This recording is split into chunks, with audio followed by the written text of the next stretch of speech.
Glória a Jesus. Oh meu Deus, hoje eu vim até sem paletó, amém? Que eu acredito que vai esquentar o negócio aqui hoje. Glória a Jesus. Diz assim a palavra do Senhor: todos os mandamentos que hoje vos ordeno, terei o cuidado de cumprir, para que vivais, vos multipliqueis, entreis e possuais a terra que o Senhor jurou a vossos pais. E te lembrarás de todo o caminho pelo qual o Senhor teu Deus te guiou no deserto, esses 40 anos, para te humilhar e te tentar, para saber o que estava no teu coração, se guardarias seus mandamentos ou não. E te humilhou, te deixou ter fome, e te sustentou com maná, que tu não conheceste, nem teus pais o conheceram, para te dar a entender que o homem não viverá só de pão, mas de tudo o que sai da boca do Senhor viverá o homem. Repita comigo assim: saindo do deserto. Não, mais uma vez: saindo do deserto. Na providência de Deus. Na providência de Deus. Poder se assentar. Você que pode, em nome de Jesus. Dá uma olhada salva de palmas para Jesus aí. Amém? Irmãos, o Senhor Deus nessa noite, Ele tem uma palavra para mim e para você aqui.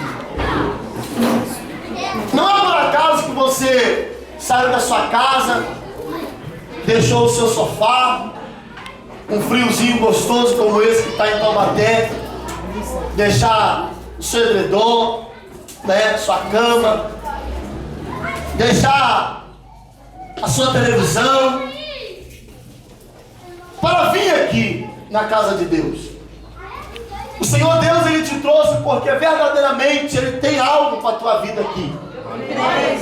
O Senhor nos trouxe porque Ele quer nessa noite selar esse último culto como o culto da tua vitória. O Senhor nessa noite, Ele quer selar esse culto como o culto do teu milagre. E eu quero dizer para você que o teu milagre nessa noite, ele vai virar notícia. Diga para o teu irmão nessa noite: o teu milagre, não, diga para ele: o teu milagre vai virar notícia. A cidade de Taubaté vai ver o meu milagre. Amém? Observa, amados, que nós estamos diante de um tema que chama muito a nossa atenção. Saindo do deserto na providência de Deus.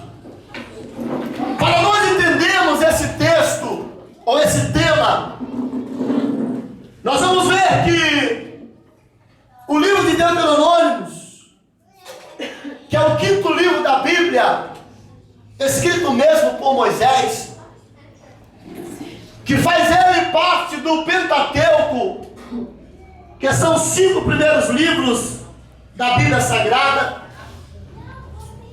Ele traz um relato sobre a história de Israel. Moisés, no livro do Deuteronômio, o último livro dos 5 livros do Pentateuco, ele faz questão em trazer a memória do povo de Israel, de tudo que o Senhor Deus tinha feito para a sua nação, para o teu povo. E Moisés, ele não mediu palavras. Moisés, ele não escondeu a verdade. Quando ele, no capítulo de número 8, ele relatou sobre a passagem do povo de Deus pelo deserto. E ele não esqueceu de dizer que dentro do deserto o Senhor providenciou o alimento para o povo. Mas ele também não deixou de falar que o povo de Israel, ele adentrou no deserto pela permissão expressar as suas palavras que o povo de Israel ele entrou dentro do deserto, porque o Senhor verdadeiramente precisava humilhar o povo dentro do deserto. E quando nós olhamos para a Bíblia Sagrada, para nós entendermos esse texto aqui, nós precisamos retroceder um pouco mais na história bíblica, para nós entendermos o porquê dessa nação enfrentar o deserto. Quando nós olhamos para a Bíblia, nós vamos ver que Deus, ele coloca no seu coração o desejo de ter uma nação.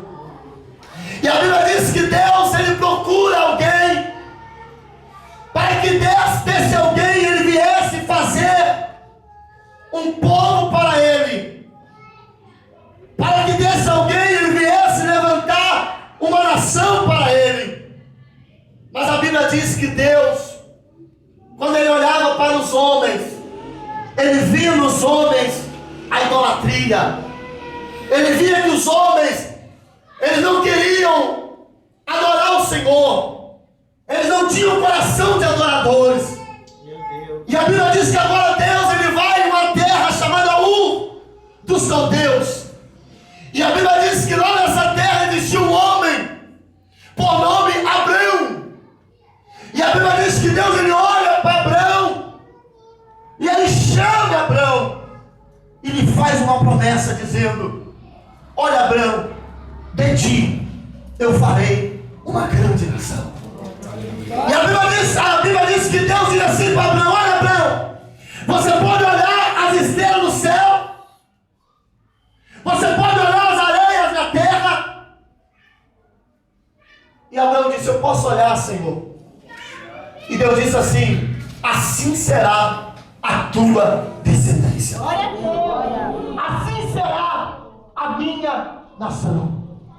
E a Bíblia vai dizendo agora, amados, que Deus, ele arranca Abrão do meio da tua parentela, dizendo: Abrão, sai do meio da tua parentela, porque eu vou fazer de ti uma grande nação. Aleluia. Eu abro um parênteses nessa noite para dizer, amados, que para a obra de Deus se concretizar na nossa vida, o Senhor precisa nos arrancar do meio da nossa parentela.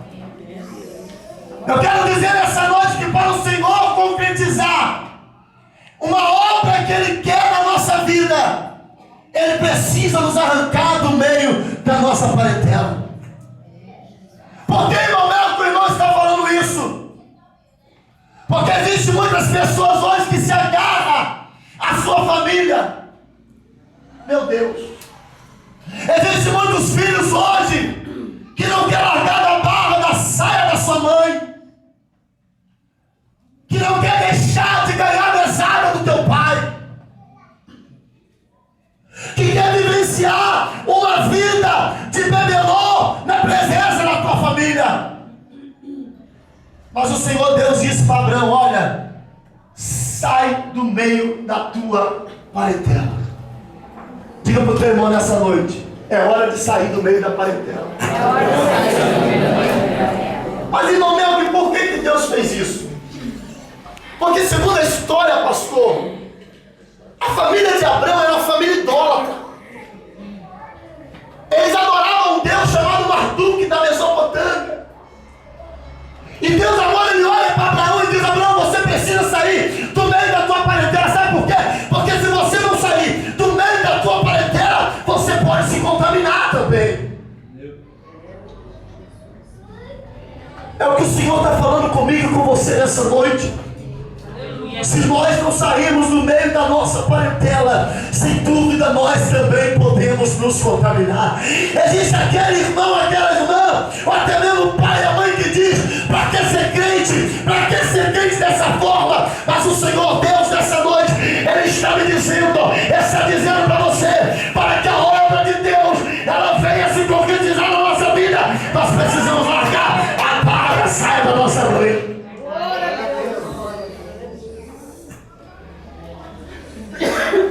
E a Bíblia diz, amados, que Abraão ele saiu do meio da tua parentela.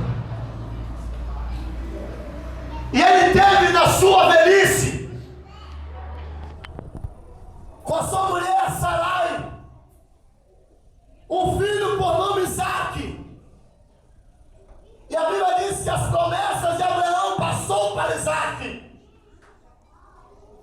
Isaac teve um casamento lindo, irmãos. Eu acredito que dentro da Bíblia foi um dos maiores casamentos. Porque a Bíblia diz que Abraão mandou o teu servo Eliezer e a busca de uma mulher para o teu filho. E Eliezer lhe trouxe uma mulher por nome Rebeca. E essa mulher não conhecia a Isaac. Nunca viu Isaac. Mas Deus colocou no coração dela que Isaac deveria, sem dúvida, ser o teu esposo. Eu quero abrir um parênteses nessa noite para dizer que existem muitos crentes que estão casando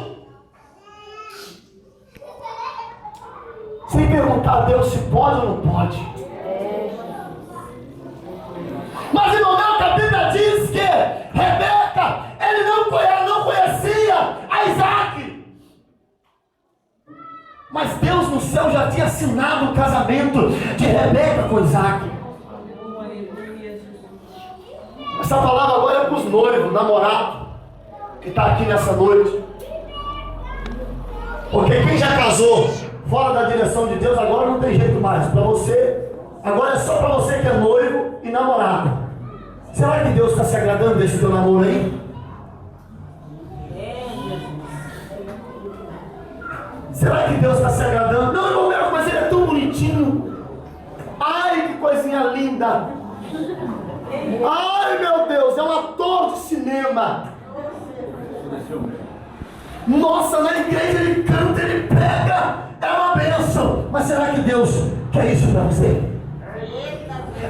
Não, mas ela canta, ela é irmã, ela ora, ela prega, ela faz e acontece. Mas será que Deus tem essa para você?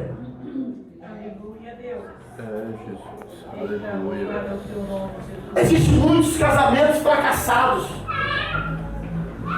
porque foram feitos fora da direção de Deus.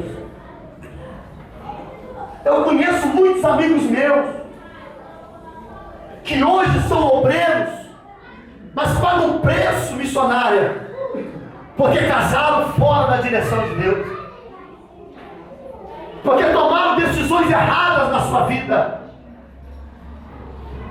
E hoje cumpre na vida deles aquele ditado que todo mundo diz: chora na cama porque é lugar quente. Mas o Senhor nessa noite ele está nos despertando aqui.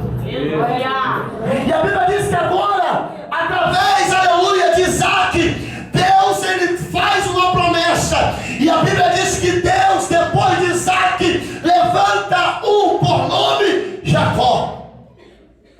Jacó. Você sabe o que significa Jacó? Trapaceiro. Fosse nos dias atuais, pilantra, 7-1. Tudo isso era Jacó. O nascimento de Jacó foi um nascimento diferente na Bíblia.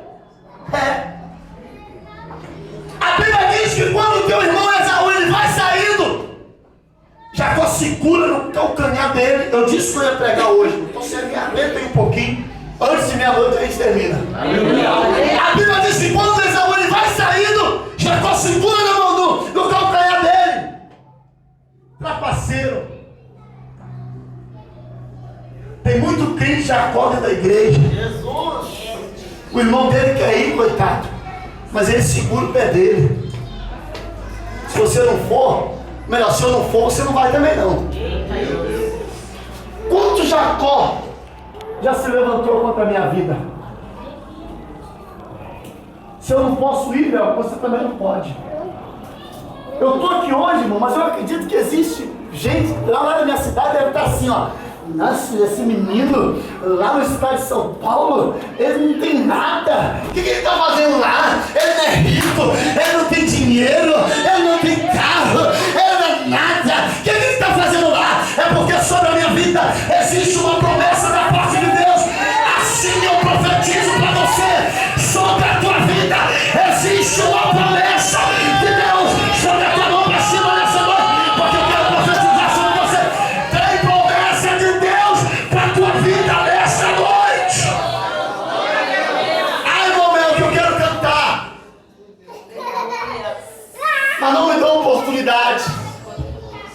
São Jacóis que querem acabar com o teu ministério. Meu Deus. Ai, irmão meu, eu quero pregar, é meu sonho. Mas os Jacóis da vida estão te puxando. E a Bíblia diz, amados, que foi preciso Deus mudar o nome de Jacó. Foi preciso mudar Jacó. Diga para o teu irmão nessa noite, se for preciso. Se for preciso. Não, diga a palavra profética, se for preciso. Se for preciso. Diga, Deus vai te mudar. Deus vai te mudar. Vai te mudar. Se for preciso, Ele vai me mudar. Muda mesmo, Jesus. A Bíblia diz que Deus, Ele mudou o nome de Jacó. Aleluia, Jesus. Para Israel. Mas o interessante é que Jacó, ele teve filhos. E entre esses filhos existia um por nome José.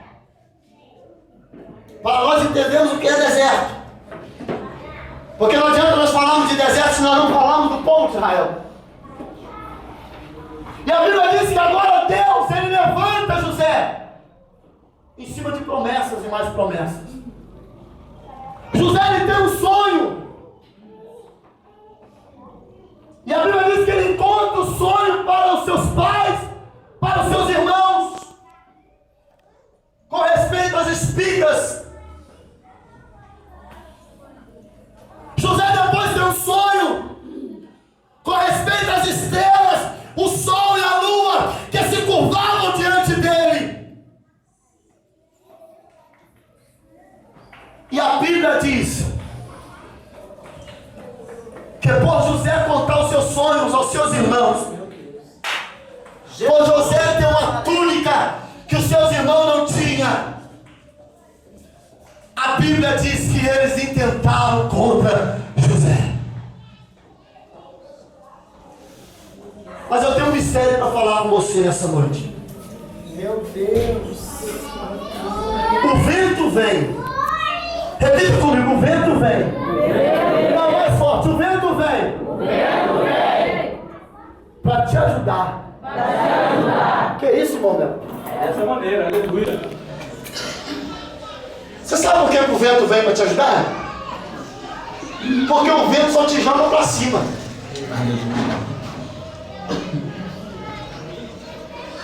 Você já reparou as irmãs quando está debaixo do ventilador? Ventilador fortinho, cabelo só vai para cima, coisa linda. Assim é o crente. Às vezes você pensa que esse vento que está aí na tua vida está te acabando com você, não. Ele está te jogando só para cima. Os irmãos de José pensavam: ei, nós vamos se levantar contra José, nós vamos jogar José na cisterna, nós vamos acabar com José. Mas não sabiam eles, aleluia, que quanto mais se levantavam contra José, mais o Senhor jogava José para frente. Mais o Senhor jogava José para frente. Porque a Bíblia diz que Deus era com José. Diga para o teu irmão nessa noite o segredo. Diga um segredo. É Deus está com você. Ai, irmão, mas se Deus está comigo, o que eu faço? Atravesso o mar. Aleluia, Deus. Se Deus está comigo, a muralha vai ter que cair por terra. Se Deus está comigo, o gigante correndo pode até se levantar, mas ele vai ter que levantar e vai ter que cair. Se Deus está comigo, eu vou atravessar o Jordão. E a Bíblia diz, amados, que Deus era com José. E os irmãos de José lançaram ele dentro da cisterna e diziam entre si: acabamos com a vida dele.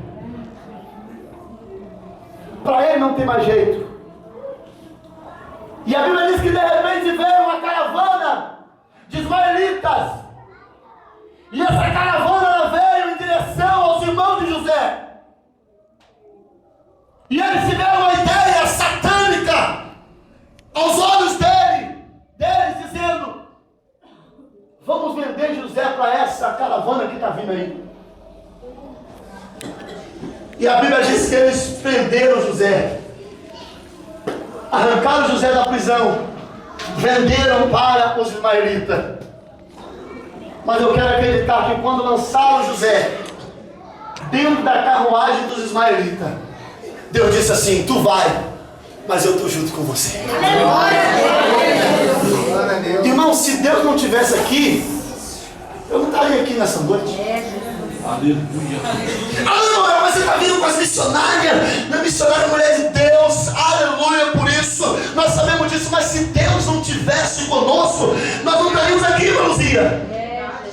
Se Deus não estivesse na nossa vida, nós não estaríamos aqui. Eu vou mais além. Se Deus não tivesse com esse homem aqui, essas portas, elas não estariam abertas. Se Deus não fosse com ele e com a tua família, essa igreja não estaria aqui na cidade de Taubaté. Joga a tua mão para cima nessa noite. Eu profetizo sobre a tua vida. Se Deus está com você, a vitória é certa, em nome de Jesus.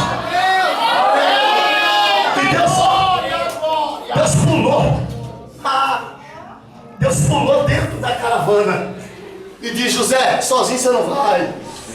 Aleluia. Se fosse nos dias atuais, Deus ia falar assim: José, estou contigo lá. Onde você for, estou junto. Porque quem tem promessa não morre. Diga para o teu irmão nessa noite: quem tem promessa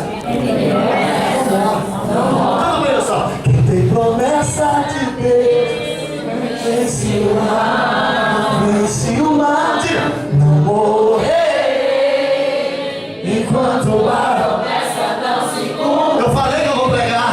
Quem tem promessa de Deus não morre, não existe. Profetiza pra ele. Tem a fé dirá. Diga assim pra ele: não morrer enquanto a promessa não se cumpre.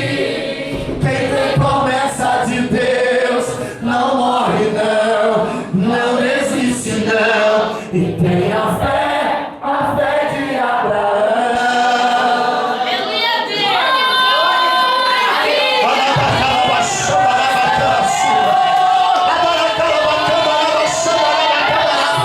Você que tem promessa de Deus, joga a mão pra cima nessa noite. E agora, o nome do Senhor. Existiam promessas sobre a vida de José. E a Bíblia diz que José foi levado para o Egito. Egito. E a Bíblia diz que ele foi para ser escravo no Egito. E de repente, Potifar está andando dentro, no meio dos cambistas no Egito. E ele vê José. E ele chama José para ser o seu escravo. E lá vai José para a casa de Potifar. E sabe quem vai com José para a casa de Potifar? Aleluia. Tu és lindo, Jeová. Deus. Aleluia. Jesus lindo. Vou contar um segredo baixinho para você aqui. Baixinho, só para nós. Como diz o menino, só para nós. Potifar estava pensando que estava levando só José. Aleluia. Aleluia. Aleluia. Ele estava pensando assim: estou levando só um escravo. Aí, ó. Verdadeiro. Mas Deus estava do ladinho de José. Aleluia. Aleluia. Deus estava do ladinho. Deus estava do ladinho aí. Deus estava do ladinho aí. E vai Deus, ó. Aí José dentro da casa de Potifar. Dentro da casa dele, ó. Mas Deus era com ele. E os olhos de Potifar se abriram e viu que Deus era com José. Sabe o que ele fez? Olha, José, moço, tudo aí está aos seus cuidados. Aleluia. Deus, olha aí, Jeová. Pode tomar conta de tudo. Só não toma conta da endemoniada, minha mulher. Aleluia. Porque dessa aí eu mesmo tomo conta.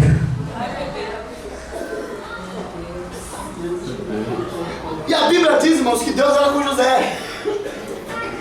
Sabe quem era Potifar na organização? Era um tipo de crente bagunceiro, né? Tem crente bagunceiro. Né? A gente sofre muito na nossa igreja, não estou falando mal da minha igreja não, mas a gente sofre muito com a nossa igreja, e muitas igrejas também estão sofrendo, com os instrumentistas, bagunceiro. O culto começa às 7 horas. Ao invés do miserável chegar às 6h30 para afinar a guitarra, ele chega na igreja às 7h10. Aí o irmão está cantando no meio da árvore e está lá. Verdade. Obreiros, bagunceiros, sem organização na tua vida. Abraça tudo, não abraça nada.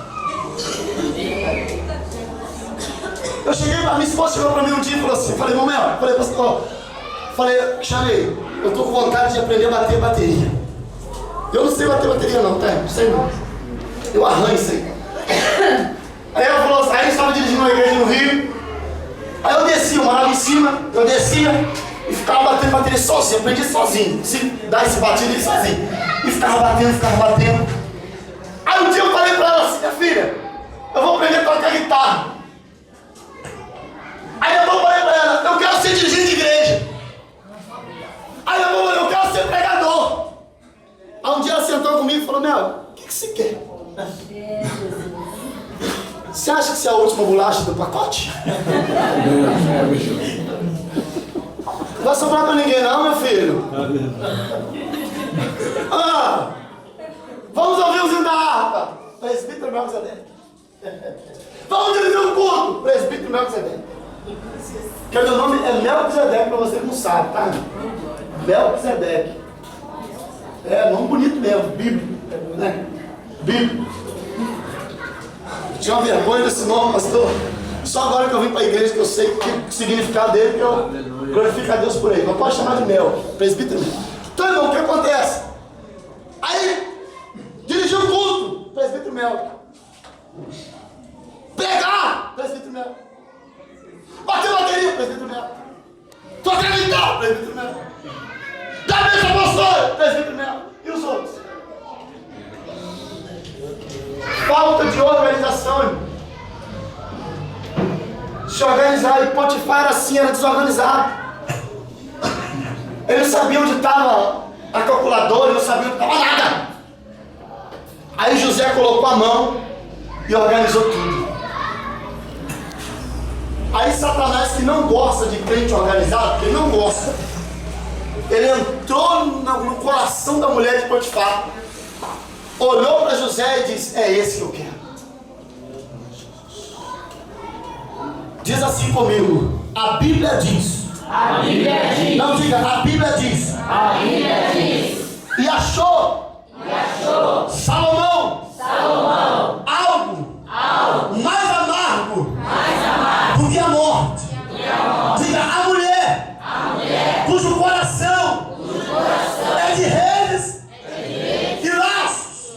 Repita assim, quem for bom diante de Deus escapará dela, mas o pecador virá ser preso por ela. Cuidado. Aleluia. De Deus, glória. Nossa, irmão Mel, você acabou de elogiar as mulheres e agora você está. Jesus, essa maneira. Faz 30 anos. Mas a Bíblia diz, Salomão disse, que são mulheres de redes e laços. E existe isso dentro da casa de Deus.